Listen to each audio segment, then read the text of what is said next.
காட்டில் ஒரு மரத்தொழிலாளி வாழ்ந்து வந்தான். அவன் தினமும் தேங்காய் உடைத்து அதை சமைத்து சந்தோஷமாக சாப்பிடுவான். அவனுக்கு ஒரு குரங்கு நல்ல நண்பன்.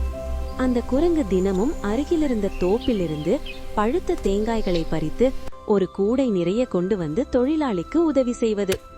இருவரும் மிகவும் மகிழ்ச்சியாக நாட்கள் கழித்தனர். ஒரு நாள் குரங்கு தோப்பில் தேங்காய் எடுக்க சென்றபோது பலத்த காற்றும் மழையும் அடித்தது. மரக்கிளை உடைந்து குரங்கு கீழே விழுந்து சற்று நேரம் மயங்கி கிடந்தது. மாலை நேரம் ஆனாலும் குரங்கு வராததால் மரத்தொழிலாளி பதறிப்போனான். காடு முழுவதும் தேடி அலையும், எங்கும் குரங்கு கிடைக்கவில்லை. கண்ணீருடன் மரத்தொழிலாளி சொல்லுவான், நீ இல்லாமல் எனக்கு எதுவும் வேண்டாம். அந்த நேரத்தில் காயத்துடன் ஆனால் உயிரோடு குரங்கு மெதுவாக நடந்து வந்து தன் நண்பன் முன் நிற்கிறது. அதை பார்த்த தொழிலாளி அதை கட்டிப்பிடித்து அழுகிறான். நண்பர்கள் கடவுள் அனுப்பி வைத்த வரம். இந்த கதை பிடிச்சிருக்குதா? லைக், சப்ஸ்கிரைப் பண்ணுங்க சுட்டீஸ்.